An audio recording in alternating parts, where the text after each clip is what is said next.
우리가 종종 이 청년들과 이런저런 얘기를 할 때 참 삶이 쉽지 않구나. 그러면서 동시에 그 청년들의 이 마음에는 어떤 이 갈망이 있냐면 그 삶을 좀 신앙으로 이기고 싶어 하는 그러한 갈망들이 있습니다. 근데 이 청년들이 왜 신앙이 무너지냐면 그 신앙으로 이 세상을 이겨본 경험이 없는 것이죠. 사실 우리 청년부를 사역을 하고 이제 1년 넘는 시간이 지나오면서 이런저런 뭐 깊은 얘기도 하고 뭐 슬픈 얘기도 하고 이제 속 깊은 얘기도 하고 이제 서로 기도 제목을 나누고 이런저런 얘기하면서 결국은 인생이 참 힘들다. 그러면서 동시에 이 하나님의 말씀으로 이들이 다시 싸워야 하니까 인생을 살아가면서 자신과 싸워야 하고 또 세상과 싸워야 하고 그리고 우리가 결국은 그 신앙으로 세상을 이기는 모습을 이 세상 가운데서 드러내야 하니까 어쨌든 격려를 하기도 하고 채찍질을 하기도 하고 제가 먼저 앞장서기도 하고 뒤에서 밀어주기도 하고 그러면서 청년들이 신앙을 어떻게 키웁니까? 라고 물어보면 전 다른 것은 얘기하지 않고 예배 똑바로 드리면 된다 이 얘기를 하거든요. 사실 이 예배라는 건요 하나님이 주신 이 가장 큰 사명이기도 하지만 가장 큰 축복이기도 합니다. 그래서 우리가 예배의 깊이를 알면 알수록 다른 고민하지 않고 내 신앙은 자연스럽게 클 수밖에 없습니다. 반면에 오랜 생활, 오랜 기간 교회를 다녔어도 신앙이 크지 않는다는 건요 온전한 예배를 내가 드리지 못하고 있구나라고 반문을 해야 되는 것이죠. 그래서 청년들에게 막 다른 거 뭐 신앙의 뭐 교리 뭐 이런 것도 제가 다 가르치지만 다른 것 말고 교리를 배우는 이유도 성경을 공부한 이유도 모든 이유는 딱 하나다. 설교를 온전히 듣기 위해서. 그럼 설교를 왜 들어야 합니까? 하나님의 말씀이고 그 말씀이 과거의 메시지가 아니라 과거에도 성취되었고 오늘도 일하시는 하나님의 살아계심을 누리는 역사의 현장이기 때문입니다. 그래서 이 예배를 온전히 드린다는 것은 하나님을 깊이 알아가는 과정이고 또 예배를 온전히 드린다는 것은 내 자신의 힘이 아닌 하나님의 것을 공급받는 시간인 것이죠. 그것으로 세상과 싸우기도 하고 세상을 이기기도 하는 것입니다. 그러나 오늘 본문은 싸우긴 싸웠지만 질 수밖에 없는 싸움이었고 싸우긴 싸웠지만 그들에게 패배, 오히려 더욱더 큰 화가 임한 싸움이었습니다. 특별히 오늘 설교 제목은 신앙은 부적이 아니다라는 제목으로 이 강단에 섰습니다. 오늘 본문은 우리가 다 아시겠지만 이 에벤에살과 아벡에서 블레셋과 이스라엘이 마주쳐서 싸우게 되었습니다. 근데 그들이 첫 싸움에서 이 이스라엘이 패하게 되면서 약 4천 명 정도가 이 사망을 하게 됩니다. 그래서 그들이 어떤 고민을 하냐면 우리가 왜 졌을까라는 고민을 하다가 우리에게 하나님의 언약궤가 없었구나라는 결론을 내리고 언약궤를 실로에서부터 쭉 가져옵니다. 그래서 그들이 이제 어떤 것을 합니까? 승리를 장담한 거예요. 그래서 소리를 언약궤가 진중에 들어오니까 우리 이겼다. 이제 이겼다. 어제의 패배 4천 명이 죽었지만 이제 우리는 반드시 승리할 수밖에 없다라는 함성이 이스라엘 진중에 기쁨으로 넘쳤던 것이죠. 그것을 블레셋 사람들이 듣고요 기가 죽어요. 블레셋 사람들이 어떻게 고백합니까? 저 신은 애굽인들을 쳤던 신이야. 당시에 그 애굽은요 정말로 강대한 나라였습니다. 근데 그 나라가 이스라엘 민족의 그 출애굽 사건으로 이제 무너지게 된 것을 이 블레셋 백성들이 알고 듣고 기억하고 있는 것이죠. 그때 블레셋 진영에서 누군지는 모르겠지만 너희가 대장부가 되라. 쟤네만 신이 있냐? 우리도 신이 있지 않느냐? 그리고 싸우는데 그 결론이 어떻게 됩니까? 이기는 게 아니라 오히려 3만 명이 죽는 처참한 전쟁의 결말을 맞게 됩니다. 그 자리에서 누가 죽습니까? 11절에 하나님의 궤는 빼앗겼고 엘리의 두 아들 홈니와 비느하스는 죽임을 당하였더라.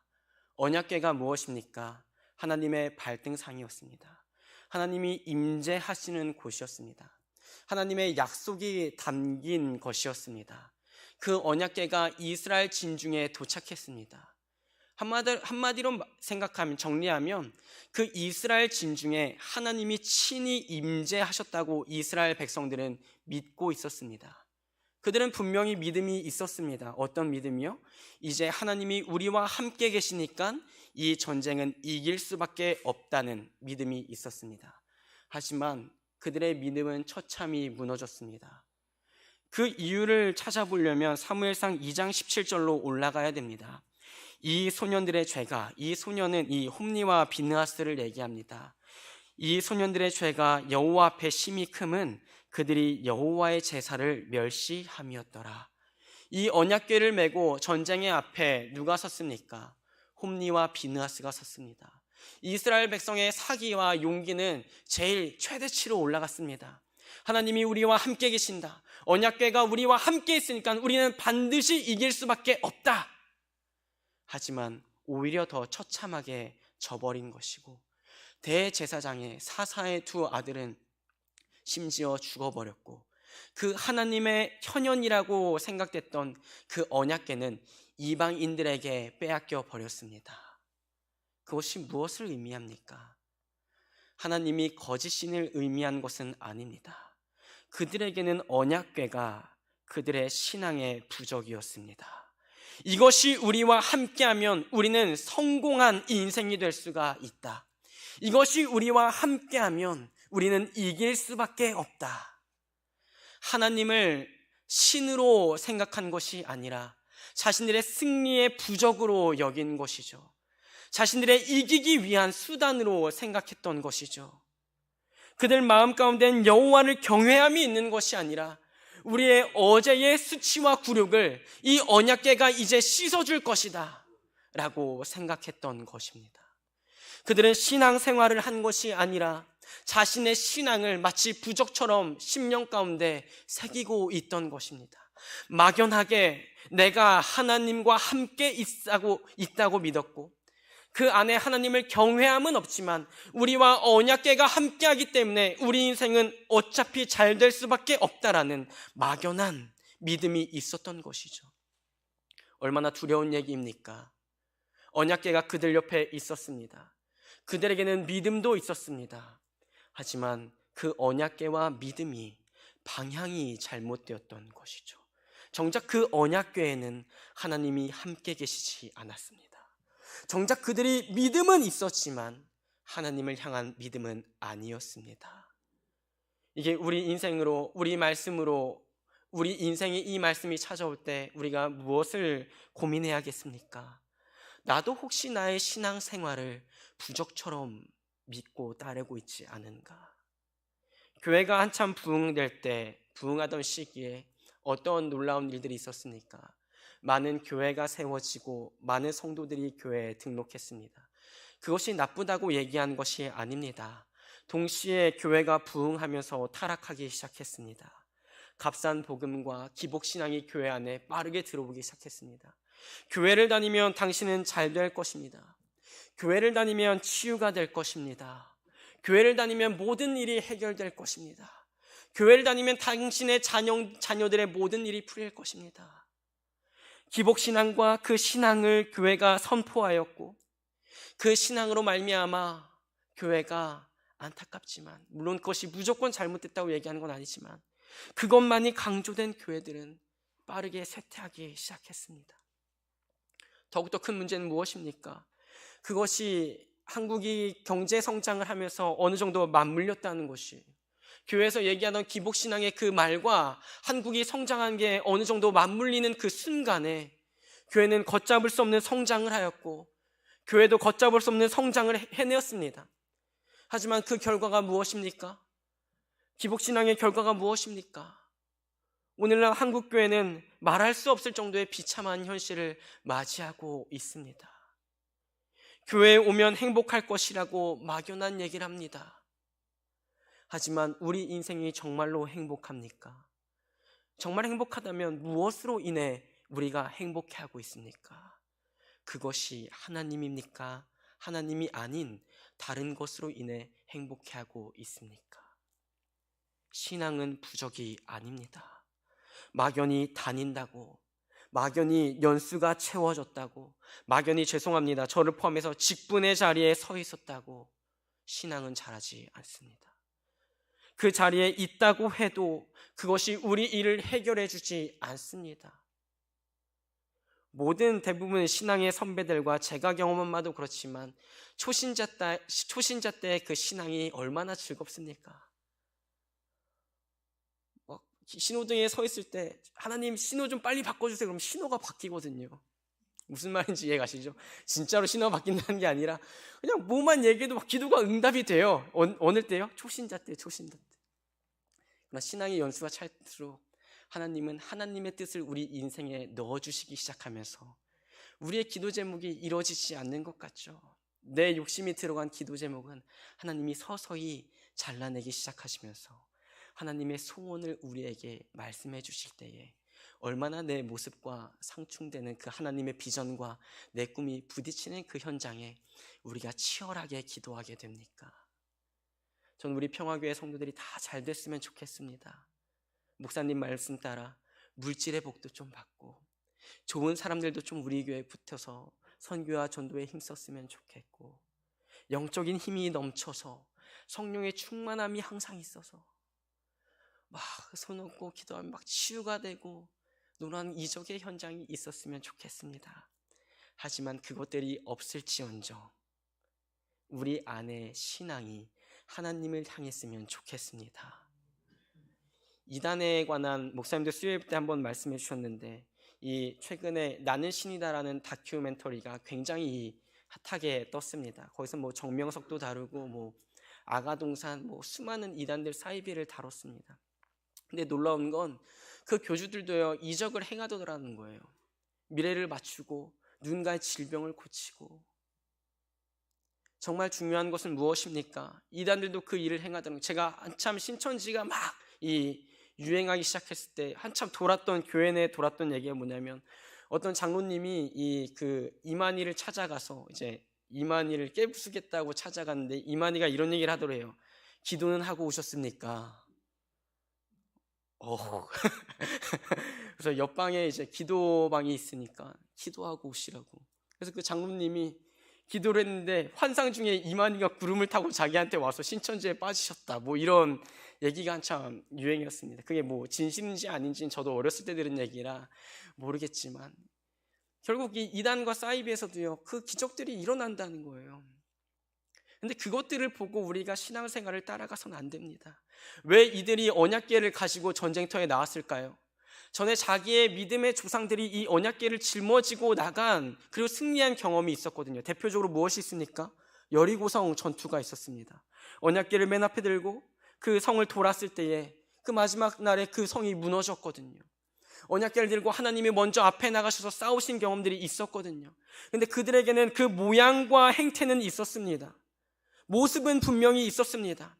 하지만 오늘 이 본문 말씀에 이스라엘 백성들에게는 무엇이 없었습니까? 하나님을 향한 경외는 없었습니다. 죄송합니다. 믿음은 있었습니다. 하지만 하나님을 향한 믿음은 아니었습니다. 교회를 오래 다니고 교회를 열심히 다닐 수는 있습니다. 하지만 믿음의 방향이 하나님이 아니라면 우리는 다시 우리 신앙의 행태를 돌이켜봐야 됩니다. 우리 가정이 잘 될 수도 있습니다. 교회를 열심히 다녀서 가정이 잘 되고 자녀들이 잘 되고 병이 치유받을 수도 있습니다. 하지만 그 방향이 오히려 하나님을 향한 신앙의 성장이 아니라면 그것들은 오히려 우리에게 축복으로 하나님이 주신 것이 아니라 저주로 주신 것이 맞습니다. 청년들에게도 종종 설교를 하면서 이런 얘기를 합니다. 여러분 인생이 하나님 없이 잘 풀린다면 그것은 축복이 아닙니다. 그것은 오히려 사탄이 준 미끼라고 생각해 봐야 합니다. 만약 여러분이 예배를 설렁설렁 드리고 대충 드리는데도 여러분 인생이 순탄하다면 그것은 둘 중 하나입니다. 여러분이 사탄의 미끼를 물었거나 하나님이 버려두셨거나. 예배자의 삶은 결코 순탄할 수 없습니다. 왜냐하면 세상을 거스르기 때문이죠. 세상과 달리 살기 때문이죠. 사탄은 가만두지 않습니다. 온전한 예배자를 가만히 두지 않습니다. 결코 쉽게 내버려 두지 않습니다. 어떻게든 그 예배를 무너뜨리려고 애씁니다. 그렇기 때문에 예배자로 살아가는 건 결코 쉬울 수 없습니다. 그럼 예배자의 기쁨은 무엇입니까? 하나님만을 바라보면서 내 상황을 살펴보는 것이 아니라 맹목적으로 내가 교회를 다니니까 예배에 출석을 하니까 나는 잘 되겠지라고 내 안에는 은연중 하나님이라는 그 포장지로 쌓아놓은 내 욕심을 가지고 살아가는 것이 아니라 그 포장지를 벗겨냈을 때에 내 차가운 죄인의 현실의 모습을 바라보면서 슬퍼하고, 주님, 내가 그동안 하나님을 포장지처럼 여겼습니다. 그 포장지를 보면서 기뻐했습니다. 그 뼈저린 현실을 느끼면서 다시 그 포장지, 하나님을 포장지로 여기는 것이 아니라 내 삶의 알맹이로 여기는 신앙의 자리로 나아가야 한다는 것입니다. 방금 나눴지만 왜 이 소년들이 죽게 됩니까? 제사장이었음에도 그들이 제사를 멸시함이었더라. 두렵고 떨리는 얘기입니다. 특히 누가 떨리겠습니까? 저 같은 겉만 번지르르한 사역자가 떨리는 얘기죠. 말주변이 좋아서 강단 위에 서서는 좋은 말을 할 수도 있고, 어떻게 보면 모든 성도들을 속일 수 있는 자리이기도 합니다. 그러나 오늘 말씀은 두렵고 떨리는 마음으로 무엇을 얘기합니까?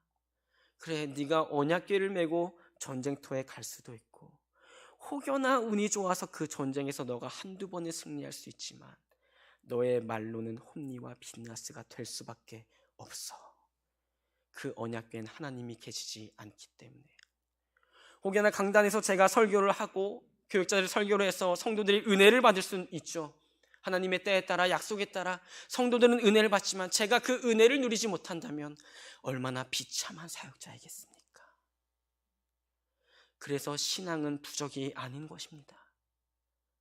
그저 문자 위에 탁 붙여놓고 이것이 우리 집안을 잘 되게 해줄 거라고, 이것이 우리 집안에 들어온 애군을 막아줄 것이라고, 그것을 보면서 그냥 기뻐하고 막연하게 그것을 보면서 이것이 신앙생활이라고 여기는 것이 아니라, 치열하고 전쟁터지만 내 인생에 하나님이 계신가를 살펴보고, 내가 정말 주님 앞에 주님이 기뻐하시는 회개와 금식이 있는지를 살펴보고, 내가 매번 예배를 매주 나와서 드리지만 정말 내가 오늘 이 주일 하루 온전한 예배를, 하나님이 기뻐하시는 예배를 드리고 돌아가는지를 고민해 봐야 하는 것이 예배자의 사명인 것이죠. 내가 기뻐하고 내가 만족하는 예배가 아니라 하나님이 기뻐하시는 예배였는가? 내 인생을 하나님이 온전한 번제로 받아주고 계시는가?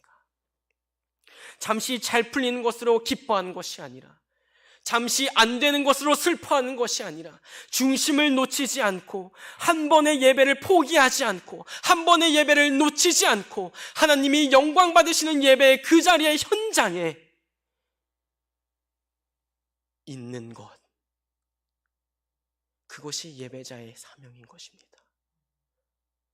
여러분이 짊어지고 있는, 여러분이 맹신하고 있는 그 언약궤는 무엇입니까? 하나님이 계시지 않는데 내가 그것을 붙잡고 있는 그 언약궤는 무엇입니까? 여러분의 공로와 헌신입니까? 여러분의 신앙의 횟수입니까? 여러분의 선대들의 믿음입니까? 아닙니다. 그것들은 여러분을 지켜주지 못합니다. 그것을 가지고 여러분이 이제 우리는 잘 될 것이다, 우리는 이길 것이다, 승리의 포효를 미리 부르셔도 전쟁의 현장에서 여러분이 붙잡고 있는 그 언약궤는 여러분을 지켜주기보단 오히려 더 처참한 패배의 현장으로 이끌 것입니다. 왜냐하면 그 자리에 하나님은 계시지 않기 때문입니다. 욥기가 어떤 고백을 합니까? 어디로 가나 하나님이 계시지 않다. 근데 욥이 왜 하나님을 찾습니까? 하나님이 계신 곳이 나의 길이기 때문에 욥은 하나님을 찾는 곳입니다. 하나님이 계신 곳이 나의 길이기 때문에 욥은 하나님을 찾았던 곳입니다. 하나님이 계시지 않으니까 길을 잃어버린 그 욥, 나의 길을 오직 그가 하시나니. 하나님이 부재한 것 같은 욥의 인생에는 길이 없는 것처럼 느껴졌습니다. 그것이 욥의 인생에 찾아온 일생일대의 위기였습니다. 근데 욥은 무엇을 갈망합니까? 내가 이 길로 가면 될 것이다, 저 길로 가면 될 것이다 얘기하는 것이 아니라 주님이 나의 길이신데 주님 어디 계십니까? 그리고 그가 깨닫죠. 나를 정금같이 주님이 연단하고 계시구나.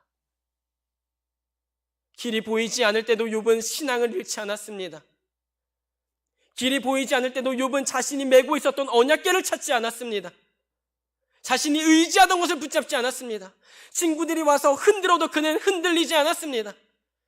그가 변하면서 끊임없이 무엇을 얘기합니까? 내가 하나님을 만나야 나의 문제가 해결된다. 나의 억울함 하나님만 아신다. 그리고 하나님이 욥을 만났을 때 욥이 무엇을 얘기합니까? 주님, 제가 죄인입니다. 다른 고백하지 않습니다. 주님, 저 억울합니다라고 고백하지 않습니다. 제가 귀로 듣던 하나님을 눈으로 보니 제가 죄인입니다. 이스라엘이 언약궤가 이스라엘 진중에 찾아왔을 때 부패했던 예배를 회복했었더라면, 그들이 4,000명이 죽었을 때 우리가 왜 졌을까? 언약궤가 없어서 졌구나. 이것이 누구의 의견입니까? 장로들의 의견이었습니다. 하나님을 오래 섬겼던 장로들의 견해였다니까요. 이미 다 부패해버린 것이죠. 니들이 예배를 멸시해서 하나님의 경외함이 없어서 졌다고 얘기한 게 아니라 언약궤가 없어서 진 것 같으니까 언약궤 가지고 와라. 믿음의 선배들의 얘기였습니다. 하지만 오답이었습니다. 오늘 이 말씀이 왜 우리의 심장을 두근거리게 하고 떨리게 하고 다시 성령님이 우리를 충동하십니까? 우리 안에 우리가 예배를 이렇게 생각하지 않았나? 예배의 모양과 형태는 있지만 우리 인생에 하나님이 함께 계시다고 착각한 언약궤는 메고 있지만 그 자리에 하나님은 계시지 않다고 하나님이 칼같이 찌르실 때에 그 행태를 버리라는 것이죠. 언약궤를 찾는 것이 아니라 하나님을 찾으라는 것이죠. 하나님을 향한 예배부터 회복하라는 것이죠. 제사부터 회복하라는 것이죠. 한국교회가 살아날 길 다른 것 없습니다. 예배의 회복, 예배의 회복밖에 없습니다. 성경은 그것 외에는 답을 얘기하지 않습니다. 예수님이 이 땅에 오셔서 무엇을 회복하십니까? 하나님 나라가 가까이 왔다. 회개하라. 회개하라. 주님의 영광의 날이 속히 오실 것이니까 회개하라고, 돌이키라고. 죄인의 길로 걸어가는 것이 아니라 하나님께 영광 돌리는 예배자의 길로 회복하라고. 그래서 예수님이 히브리서에서도 막힌 담을 하셨다. 그게 예수님의 사명 아니었습니까? 예수님의 피로 덮어진 우리 인생이 무엇을 회복해야 합니까? 제사를 멸시했었더라면 이제 다시 온전한 제사를 회복하고 온전한 예배를 회복하고 우리 인생에 막연하게 함께 계시다라고 생각하고 착각했던 그 부적을 불살라버리는 것이죠. 아니요, 그 부적을 찢어버리는 것이죠. 이제 우리는 여호와를 경외하기에 힘써야 합니다. 예배를 회복하지 않으면 우리의 결말은 하나입니다. 홈리와 비느하스의 길을 따라가는 것입니다. 청년들한테 죄를 짓고 살아도 됩니다. 당신들이 죽을 수도 있고 죽지 않을 수도 있습니다 라고 얘기하지 않습니다. 죄를 지면 반드시 죽습니다. 당신은 반드시 죽습니다. 죄를 짓고 살아가면 당신은 반드시 지옥에 갑니다.